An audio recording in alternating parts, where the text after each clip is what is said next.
할렐루야. 감사합니다. 오늘은 말씀을 읽기 전에 여러분의 생각을 한번 좀 여쭤보도록 하겠습니다. 우리가 성경 속에서 성령을 상징하는 그런 단어들이 굉장히 많이 있습니다. 이건 무슨 퀴즈까지는 아니고요. 성령을 상징하는 단어, 이미지가 많이 있습니다. 한번 어떤 것들이 있는지 여러분이 생각나는 대로 한번 말씀을 좀 해봐 주세요. 한 분씩. 바람.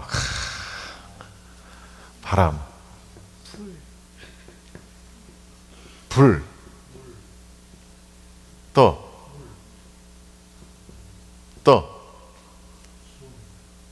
네?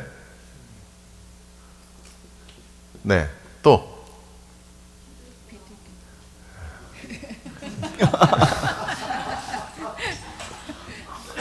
때리겠네. 네, 또 뭐가 있을까요? 성령 하면 탁 떠오르는 이미지.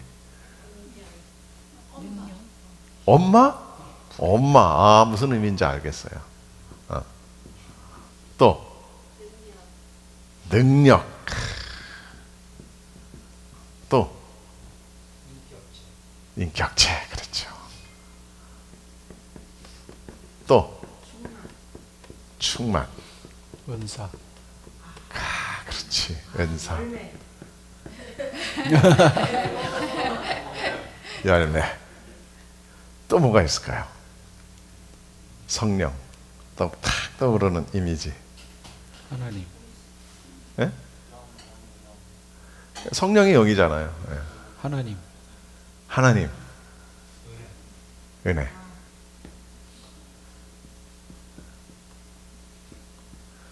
야, 많다. 내가 생각 못한 것들도 있고. 이건 어떨까요? 기름 부음. 이런 것도 있을 수 있고. 또 생수. 세례. 또 생수.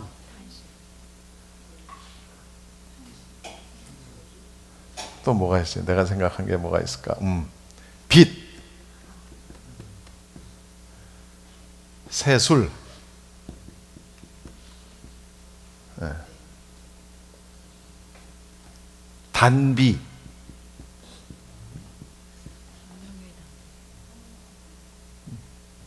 이런 거. 방언이나 이런 거는 어차피 은사에 들어가는 거니까. 또 아주 중요한 게 하나 있죠. 보증. 네? 보혜사.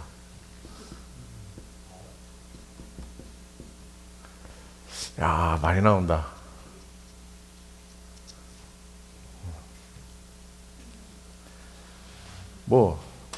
얼추 그냥 다 나왔어요.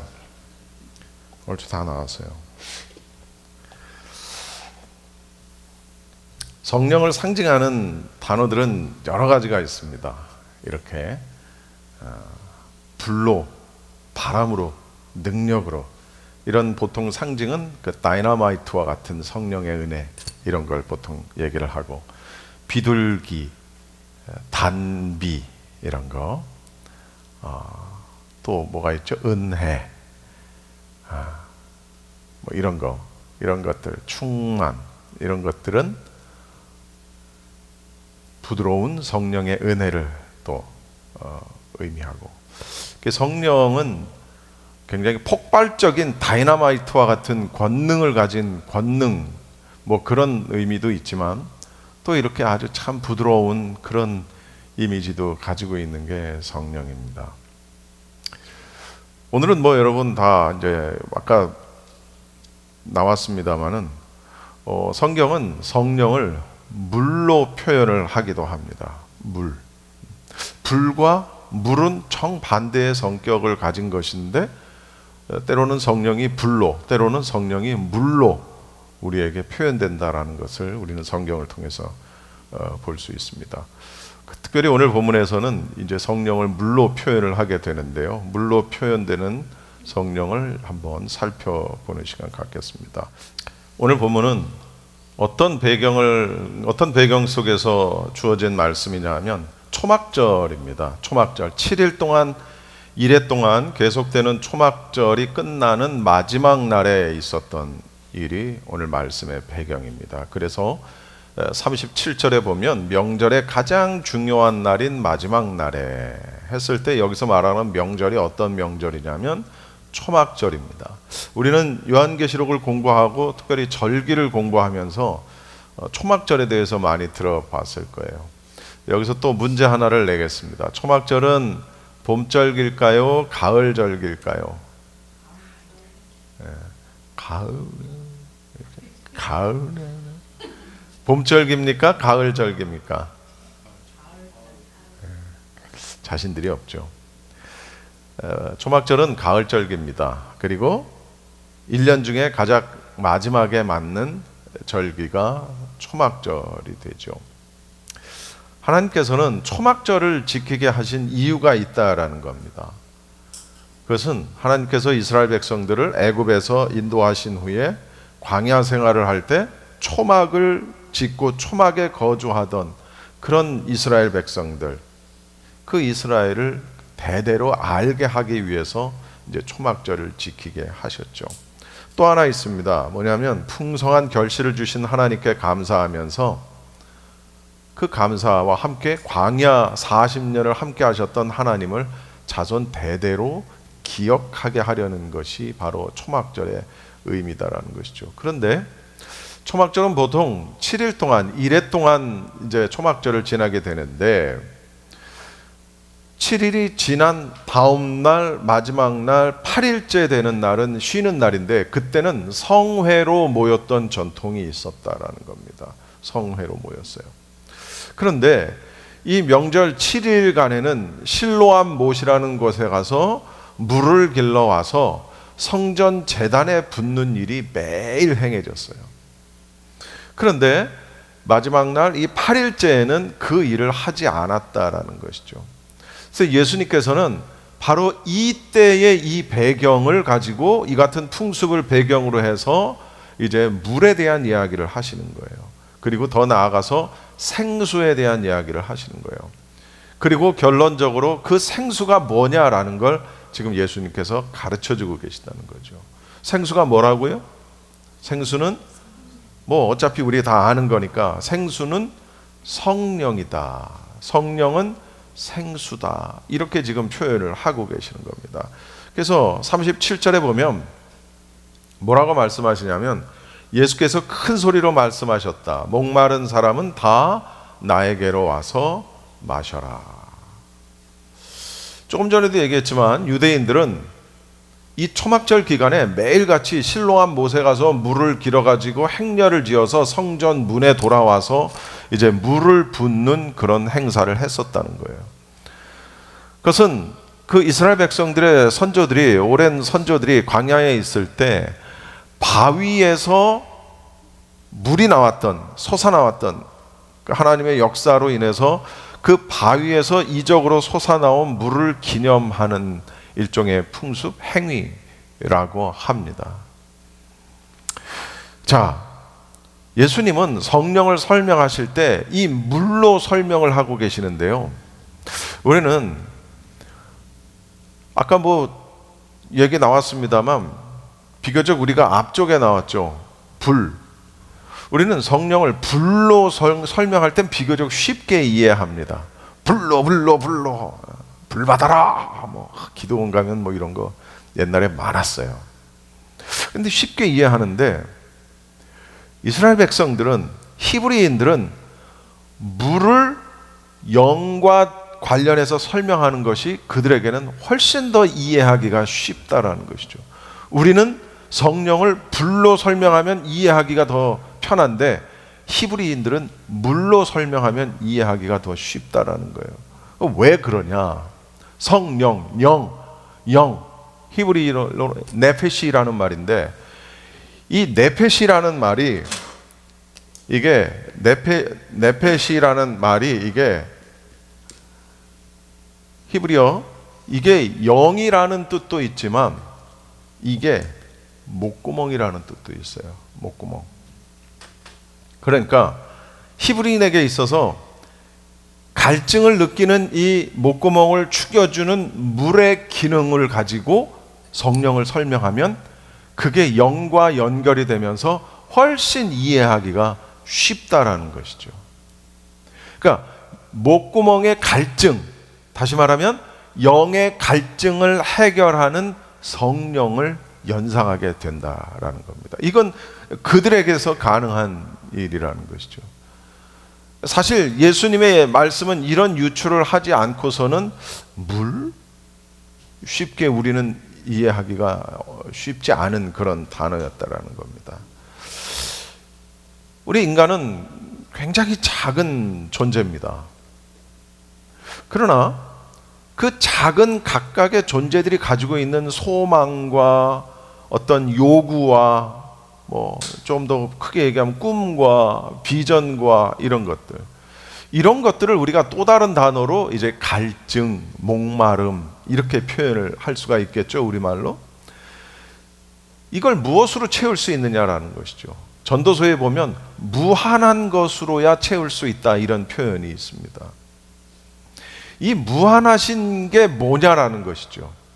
우리의 갈증, 우리의 목마름을 채울 수 있는, 즉 우리의 소망과 우리의 요구를 채울 수 있는 그 무한한 것이 무엇이냐라는 겁니다. 그게 바로 하나님이시고 예수 그리스도시고 성령이시다. 할렐루야. 여러분, 이렇게 예수 그리스도께서 인류의 갈증을 참으로 만족시킨다는 사실을 우리 기독교 역사, 2000년의 기독교 역사가 증명하고 있다는 것이죠.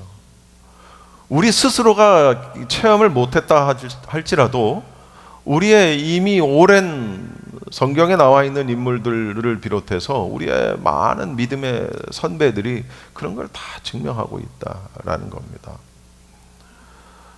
38절에 보시면 나를 믿는 사람은 성경이 말한 바와 같이 그의 배에서 뭐가? 생수가 뭐처럼? 강물처럼 흘러나올 것이다. 생각해 보십시오. 이스라엘 백성들이 광야에서 목마름으로 막 허덕일 때 우리 중에는 자다가 일어나서도 물을 마시는 분들이 계세요. 왜? 입이 말라. 목말라. 어디 가서 한 바퀴 뛰고 오고 걷고 오면 물 안 마시면 견딜 수가 없어요. 반드시 해결해야 돼요. 반드시. 근데 이스라엘 백성들이 광야에서 그 사막에서 그냥 물이 없어가지고 물물물물 할 때 하나님이 반석에서 나는 물을 마시는 경험을 했던, 그런 체험을 했던 이스라엘의 그 경험, 그 경험과 관련해서 생수에 관해 말씀하시는 거는 그들은 너무나도 이해하기가 편했고, 이게 이제 오늘날로 얘기하면 이게 바로 실물 교육이라는 거예요. 실물 교육. 근데 그 배에서 생수가 강물처럼 흘러나올 것이다. 여러분, 우리가 흔히 얘기하는 그 우리가 배를 상징하는 게 뭘까요? 배가 상징하는 거. 이 배는 사람의 가장 중심부에 있습니다. 그렇죠? 가장 중심되는 의미를 가지고 있어요. 그리고 우리가 이 배를 양심, 콩팥이 양심이거든요. 네, 양심. 또 전인격, 이런 걸 이야기합니다. 그런데 39절에 보면 그 배에서 나오는 생수가 뭐라고요? 예수를 믿은 사람이 받게 될 성령을 가리켜서 하신 말씀이다. 그냥 오늘 성경에는 아예 그냥 다 풀어주셨어요. 뭐 목사가 풀고 말고 할 것도 없어요. 그냥 예수님께서 다 풀어주셨단 말이에요. 믿는 자들의 배에서 이 생수가 강물처럼 흘러나올 것이다. 어디에서 말하는 것처럼 성수가 성령이 아니고, 그걸 뿌렸다고 아니고, 그런 게 아니고 생수.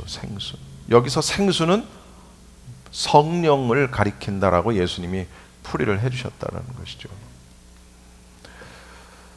그런데 성경에는 생수에 대한 표현이 성령과 함께 예수 그리스도다라는 표현이 또 다른 곳에서도 많이 있습니다. 이제 조금 이따가 얘기가 나오겠습니다만은 어쨌든 생수는 성령을 가리킨다. 그리고 생수는 물은 예수 그리스도를 가리키기도 한다.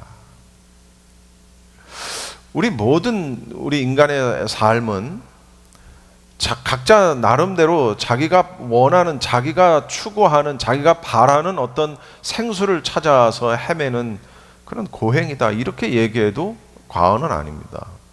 그것을 우리 믿는 사람들은 그걸 뭐라고 얘기하냐면 그걸 구도자라고 이야기하는 겁니다. seeker, 구도자의 자세 혹은 구도자의 삶. 오늘 성경은 예수님을 생수로 소개를 하고 있죠. 그리고 성경은 누구든지 목마른 자는 와서 마시라라고 합니다. 근데 그 생수가 뭐냐라는 것이죠. 생수가 뭐냐. 아까도 얘기했지만 각자 나름대로의 생수를 찾고 있는 거예요. 그래서 어떤 사람은 성공이 나의 생수인 거야. 어떤 사람은 부요함이 나의 생수가 되기도 해요.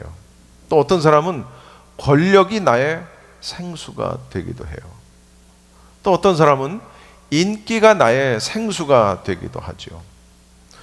그래서 권력의 생수를 마셔본 사람은, 또 부의 생수를 마셔본 사람은, 인기의 생수를 마셔본 사람은 그것이 아주 잠시 동안 나의 삶 속에서 떠나는 것조차도 견디지를 못한다라는 거예요.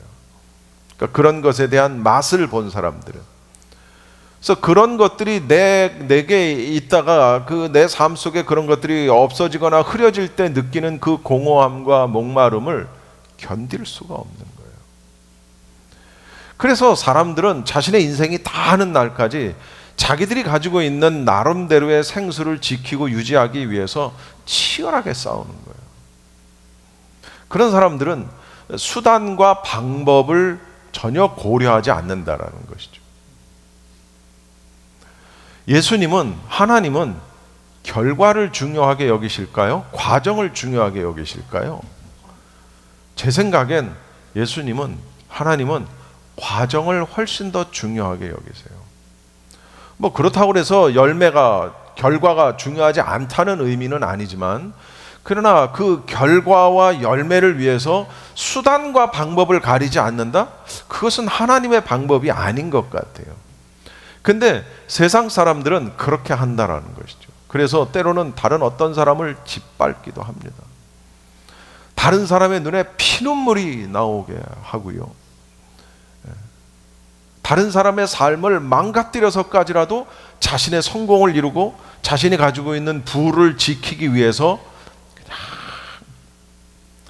자신의 잘못과 자신의 실수를 인정하지 않고 다른 사람에게 모든 덤터기를 씌우고, 그렇게 해서 다른 사람의 눈에 피눈물이 나게 하고, 그러면서 전혀 양심의 가책을 느끼지 못하는 사람이 있다라는 겁니다. 예수를 믿는 사람이든 안 믿는 사람이든 그런 사람들이 있다라는 것이죠. 그게 그들에게 있어서 생수기 때문에 그래요. 내가 선거하기 위해선 그렇게 해야 된다는 거예요. 그것이 그들을 목마름의 갈증을 해결해 줄 생수란 말이죠. 우리는 일생 동안 물을 얼마 정도 마시냐면 그냥 평균 잡아서 한 3만 리터를 마신다고 합니다. 우리가 페트병 조그만 거 요만한 게 그게 1리터인데 그거를 평생 동안 3만 개를 마신다라는 그런 얘기입니다. 뭐 어떤 사람은 더 많이 마시기도 하고, 어떤 사람 황전도사님처럼 물을 절대 안 마시는 사람은 뭐 10,000리터도 안 마시겠지. 근데 평균 잡아서 3만 리터는 마신다는 거예요. 우리 상식적으로 생물 시간에 다 배웠지만 우리 몸에 있는 동맥과 정맥, 이 혈관의 총 길이가 10만 킬로미터래요. 저는 참 그것도 믿어지지는 않지만 10만 킬로미터라니까. 그 속을 흐르는 피의 대부분도 다 물인 거예요. 혈액도 다 80%가 물인 거예요. 우리는 몸에 갖고 있는 물의 2%만 없어져도 갈증을 느끼게 되고요. 7% 정도를 잃으면은 혈액순환이 먹고 죽게 된답니다. 그러니까 사실은 우리 인간은 흙과 물로 만들어진 존재라는 것이죠. 물이 없으면 동물이 됐든 사람이 됐든 짐승이 됐든 식물이 됐든 그 어느 것도 물이 없으면 살 수가 없어요. 음식은 먹지 않아도 한동안 우리가 살 수 있습니다. 그러나 물은 오늘 하루만 안 먹어봐요. 못 견딥니다. 한 사흘 정도만 안 먹으면요, 거의 빈사 상태 되고요. 한 일주일 못 먹으면 거의 다 죽어요. 네, 죽습니다. 그래서 고립된 사람들이 살기 위해서 자신의 소변까지도 마시는 이유가, 우리가 지금 우리 생각엔 그걸 어떻게 마셔 하지만, 그러나 고립된 상태에서 하루 이틀 사흘 물을 못 마시면 소변을 마실까요? 안 마실까요? 마시게 되는 거예요. 왜? 물을 마시지 않으면 우리는 살 수가 없는 존재이기 때문에 그렇다라는 것이죠. 물은 모든 호흡 있는 것들의 생명이라는 거예요. 근데 모든 호흡 있는 것들의 생명인데 예수님은 그 영혼의 물이라는 거예요. 그러니까 예수님이 안 계시면, 그 생수이신 예수님이 안 계시면 우리는 어떻게 된다? 우리는 엄청난 갈증과 목마름 속에 고통받다가 죽는 거예요. 근데 예수님을 믿지 않는 사람들의 대다수는 100%는 그 목마름을 모른다는 것이죠. 그리고 그 목마름을 다른 것으로 채우려고 애쓴다는 거예요.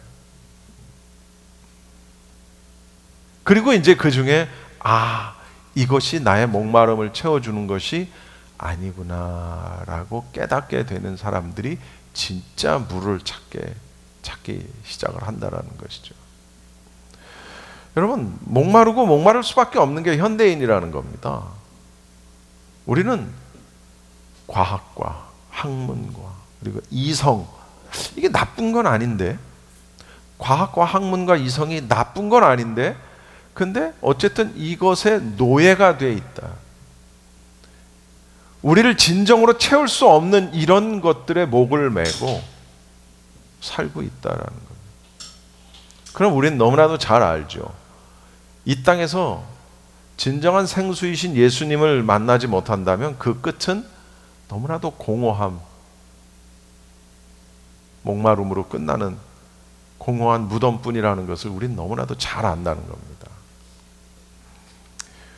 우리는 수가성의 여인 이야기를 너무나도 잘 압니다.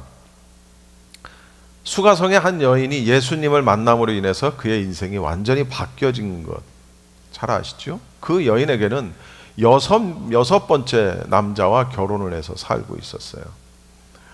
아침 저녁에 사람들이 물 떠오는 시간에 함께 물을 뜨러 가지 못합니다. 덥기 때문에 아침 저녁이 아니면 물 뜨러 가기가 쉽지가 않은 거예요. 근데 이 여인은 사람들이 나오지 않는 한낮에 물을 뜨러 가는 것이죠. 이게 수가성 여인이에요. 예수님이 길을 지나가시다가 이 여인에게 물을 한 대접 달라라고 요청을 하십니다. 이때 예수님께 짜증을 냈던 여인이 바로 이 수가성 여인이라는 것이죠. 아니, 유대인 남자인 당신이 사마리아 여자인 나에게 왜 물을 달라고 하십니까? 왜? 유대인들은 사마리아인들을 개, 돼지 취급을 하거든요. 상종을 하지 않거든요. 왜 나에게 물을 달라고 하십니까? 그러나 이 여인이 예수님과의 대화 속에서 마음의 문이 열리게 되죠. 예수님께서 뭐라고 말씀하세요? 네가 물을 달라고 너에게 말하는 내가 누구인지 알았다면 그렇게 하지 않았을 것이다. 이렇게 말씀을 하시는 거예요. 그러면서 뭐라고 말씀하시냐면, 지금 네가 양동이에 뜨고 있는 물은 마셔도 계속해서 목마를 수밖에 없는 물이지만, 내가 너에게 주는 물은 한 번 마시면 영원히 목마르지 않는 생수가 될 것이다. 이렇게 이제 예수님께서 그 여인에게 말씀을 하시죠. 여인은 예수님의 이 말씀을 듣고 마음의 문이 확 열려지게 됩니다. 그리고 그 여인은 영안이 확 뜨이게 되는 거예요. 그리고 자기 앞에 서 있는 이 유대인이 누군지를 알아보게 되는 것이죠. 그래서 이 여인은 이 자기 앞에 서 있는 이 유대인 남자가 예수 그리스도이고 하나님의 아들, 즉 메시아인 것을 깨닫게 됩니다. 그리고 양동이를 버려두고 영원한 생수를 마음에 품고 동네를 향해 뛰어내려가는 거예요. 그리고 그녀는 최초의 선교사가 돼서 사람들에게 복음을 전하는 거예요. 내가 메시아를 만났다. 내가 메시아를 만났다. 내가 구원의 주님을 만났다. 내가 진정한 생수이신 생수의 주인을 내가 만났다. 라고 하면서 예수님을 사람들에게 소개하기 시작을 했던 거예요. 그리고 수많은 사람들이 나와서 예수님을 만나는 놀라운 구원의 기적들이 열리게 되는 것이죠. 간단해요. 이 여인은 그저 영원한 생수의 주인이신 예수님을 만났을 뿐입니다. 그리고 만남으로 인해서 그녀의 인생이 순간적으로 변화되는 거예요. 그러니까 우리가 누구를 만나느냐 굉장히 중요한 거예요. 우리의 삶 속에서 우리가 무엇을 쫓느냐, 우리가 무엇을 따르느냐, 우리가 누구를 만나느냐라는 것이 굉장히 중요하다. 우리 인생을 변화시키고 우리의 인생의 어떤 영적 갈증을 근원적으로 해결시켜 줄 수 있는 물이 뭐냐? 한 번 마시면 영원히 목마르지 않는 그 물이 뭐냐라는 것이죠. 바로 예수 그리스도. 할렐루야. 예수 그리스도. 예수님의 신성이 어떻고, 예수님의 인성이 어떻고, 예수님의 어린 시절에 티벳에 가서 어쩌고, 이런 헛소리들 너무나도 많이 하죠. 심지어 자기가 바로 재림 예수다 라고 주장을 하는 사람들, 자기하고 성관계를 해야 구원을 받을 수 있다 라고 말을 하는데 거기에 속아 넘어가는 여자들이 있다는 거예요. 난 정말 알 수가 없는 것이죠. 이게 도대체 무슨 일이냐라는 것이죠. 진정한 예수님이고 진정한 재림의 주라면 그런 말씀을 하실까요? 우리가 상식적으로 생각을 해봐도 이건 아닌데, 근데 수없이 많은 사람들이 거기에 넘어가서 인생이 파멸이 되고, 인생만 파멸돼 그 가정까지 다 파멸이 되고,